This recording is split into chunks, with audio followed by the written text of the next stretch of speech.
So after I posted my video explaining what NFTs are, I got a follow-up question, and a really good question. The question is, but why do we need cryptocurrencies anyway? If we want to pay for NFTs, why do we need to exchange our fiat currency, the current money that we have, into cryptocurrencies? So this video is for that. I'm just going to explain why we actually need to exchange our fiat currency to cryptocurrencies. Make sure you have your pens and your papers and your notebooks. We're going to have quiz after, because this is Economics 101. I have to say though, this is fun. I never ever thought that I would be explaining the things that I'll be explaining right now in connection to Asian entertainment. But I hope that this me geeking out would actually be helping you. All right, so first clarification, an NFT is not the art itself, okay? It is the contract. It is the proof of ownership, a title if you like. It is a title that runs on a smart contract. So a smart contract is a program that automatically implements according to certain conditions, and it only runs on the blockchain. If that is not clear, first go to the first video that I created, because I explained what smart contracts and blockchains are. Okay, so NFT is not the art, it's the title or the proof of ownership, and it may only be traded in the blockchain using a smart contract. Okay, so why do we need to put an NFT, the proof of ownership, in the blockchain? Because in the blockchain, it will not get tampered with. It is forever. It will not be altered, and it is available for everybody to see. Well, of course, using certain conditions. So it will not be stolen, and it will not change. Okay, so now it just so happened that the blockchain will not recognize fiat currency. It will only recognize cryptocurrencies. So why do we need to convert it into a cryptocurrency? The answer is very, very simple, and it's actually one word: inflation. All right, what is inflation? We need cryptocurrencies because cryptocurrencies are supposed to fight inflation. So what is inflation? Inflation is the devaluation of our money. So for example, a dozen eggs, back in 2011, 10 years ago, it was worth $1.15. Now in 2021, it's worth $1.85, sometimes $2. Okay, so in just 10 years, it almost doubled. Now, let's say a one-bedroom apartment in LA. Back in 2011, one-bedroom apartment would be worth $1,100. Okay. Now in 2021, a one-bedroom apartment in LA will cost you a liver, a long half of your hair, 10 fingers, and your firstborn. Well, it's not. It's $1,600. Okay, $1,600. So that's a $500 increase in a span of 10 years. So that's inflation. The value of your money goes down. Theoretically, that's not supposed to happen because things become more sophisticated as time goes by. So the cost of doing things should actually be it should go down because things are becoming more efficient. For example, roads are being constructed and they're becoming better, so the amount of time that it takes to transport a commodity from one place to another is shorter, and it's better. Cars are becoming better, they're becoming faster, so transporting the goods would be faster. There's now computerized systems, so when it comes to inventory, it is faster. You just scan things, turn it over, and good to go, right? So it's supposed to be efficient and more faster. So why then? And even the chicken, it's not extinct. It's not going extinct. It's still laying eggs. So why is it going up? So the reason is the oversupply of money. Okay, so a country, for us to have money, every country, there's an entity or a government agency that decides how much money to print. In the US, that's the Fed, we call them the Federal Bureau. So the Fed decides how much money to print, and then they distribute it to however it is that they're distributing it. There is no mathematical way. They just determine how much. So for example, because there was the pandemic and they need to hand out money to people so that they can get the economy going again and give people a way to be able to buy the goods that they need to survive, like food and pay their rent. Okay, so they determine, okay, so now we need to print $300 trillion, so they just print it. Now, the problem is, if you have an oversupply of money and you're not dealing with the productivity of things, then the products that people need to buy, the value increases. So you're printing and printing money. Now I have a lot of money, right? I have $100 now. But the thing that I used to buy for $25 is now $100 because the productivity is lower. Because there's still problem about people coming to work. They can't come to work, so manufacturing is lower. The raw materials that are being used to produce something there's not enough supply on that because we're catching up. For a long time, people weren't coming to work, so they couldn't mine things, they couldn't produce things, they couldn't manufacture things. So there's a shortage of all of these things and an oversupply of money. So anything of limited supply, that the value goes up. You don't need to look into the pandemic. Just anything with limited supply, gold, diamond, real estate, right? All of those are limited in supply, and so the value of them goes up over time. The value of these things go up over time. Okay, so the same thing with the commodities that we're using right now, because we're not producing enough. Then even if we have a lot of money on our hand, then the value of this goes up. So I need more money to be able to buy the same things I used to buy for less. So that's how inflation happens. Okay, now that we know what inflation is, we need to understand why cryptocurrencies are supposed to solve inflation. All right, cryptocurrencies were created to fight inflation.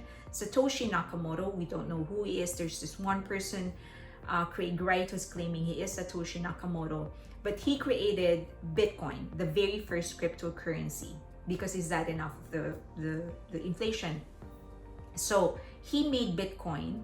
He capped the supply of Bitcoin to 21 million. There's only 21 million Bitcoins ever. There will never be more. He will never print again. He will never create again. And then there's just a system on how that is being the cryptocurrency supply is being pushed to the market. Now, we don't have a lot left to mine. That's mining. So if you don't know what mining or staking is, go back to the first video because I explained it. So because it has a limited supply, the value goes up, right? Because there will never be more. Just like a painting, the Mona Lisa, there's only one Mona Lisa. There will never be any another Mona Lisa. So that the value of Mona Lisa will keep on going up. He intended for cryptocurrencies to become a legal tender, a currency. That's why it's called cryptocurrency, because he intended to be a currency. Now, it's not yet a legal tender in many countries. It is in certain countries like El Salvador. I don't know if there's another country who's declared it a legal tender, but in El Salvador, they declared it a legal tender. So it's officially money. You can use it to pay for things, okay? But in many countries like the US, for example, it's just an asset. The way that you would own gold or diamond or a purse or whatever, or a watch, it's just an asset. Now, many other cryptocurrencies came into existence. Like, for example, there's Ether for the Ethereum blockchain. Their cryptocurrency, their token or cryptocurrency is called Ether. For Solana, the cryptocurrency is Sol, so on and so forth. Now, not everyone has a fixed supply, but in every cryptocurrency, in every one of those cryptocurrencies, there's a process, a mathematical set process on how cryptocurrencies may be created, and it will not be changed. So they control the supply of money. They control the supply of a cryptocurrency. That will avoid inflation. So they can't, unlike the Fed in the US right now and many other central banks, they can't just say, let's print this much because we need to give $3,000 to everyone who's unemployed right now. So let's just print $3 trillion. You can't do that with a cryptocurrency. You have to follow a mathematical path in order to produce cryptocurrencies. Okay, so that is the control is the one that, and then that is one of the reasons cryptocurrencies are used instead of a fiat currency.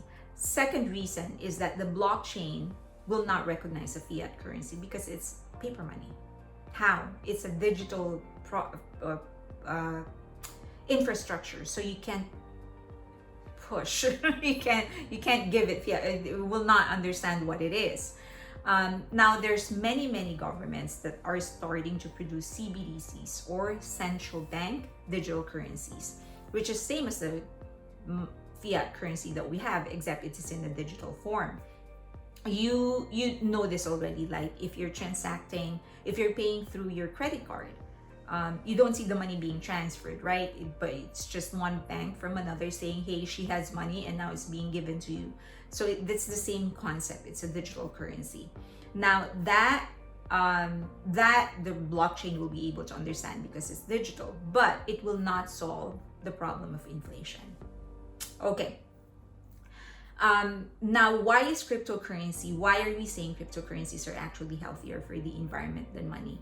One, you don't use physical resources, natural resources, in order to produce a cryptocurrency. For money, you need to mine gold and silver and platinum and palladium in order to produce those coins, right? And then you have to go through dyeing and a lot of process that involves chemicals and blah, blah, blah, that will actually be harmful for the environment. For paper money, it's the same thing. You cut down trees, you make that, turn that into a paper, you dye, you process, and all those chemicals go into the whatever. So it's very harmful for the environment. But for cryptocurrencies, it's all digital. So you don't need all of those resources. So central banks are studying the use of many, as I've said, many central bank digital currencies. So this will still be the same as money. So as I've said, it may solve the use of our natural resources, but it will not solve inflation. So that is why they decided to put that's why many artists are transitioning to NFTs, or are extending the sale of their goods into an NFT, because in an NFT they have a chance to earn something whose value increases, right? Because for example, if you paid NCT or Aespa or BTS with $1,000 in exchange of whatever it is that they're selling, that $1,000 in a year will only be worth 900 because of inflation. Officially, they said that inflation in the US is 6%, but many experts say that it's actually 10%.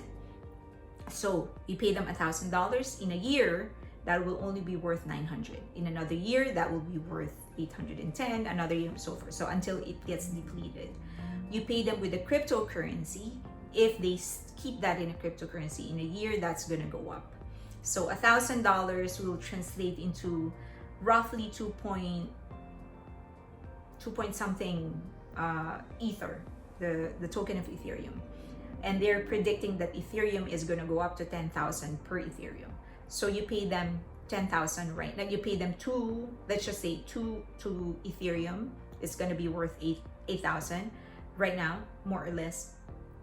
But if you, in a year, because it's predicted that it's going to go up to 10,000, then the 8,000 that you pay them in time will be worth 20,000. So you're helping them because you're paying them in a form whose value will increase. And then for you, for the fan and for the artist itself, NFTs extend even more benefits, which I will discuss in the next video. But hopefully you learned something. Hopefully you understood why people created cryptocurrencies. It is to fight inflation, which is everyone's enemy. You will never catch up with inflation unless you're earning millions and millions of dollars on a yearly basis. The cost of goods will always increase faster than the cost of the increase in your salary. So you need to find other ways in how to make up for inflation if you want. But being an employee, that's not gonna take you anywhere. So that's why cryptocurrencies are created. And now for the next video, what are the benefits, exact benefits of NFTs? Thanks.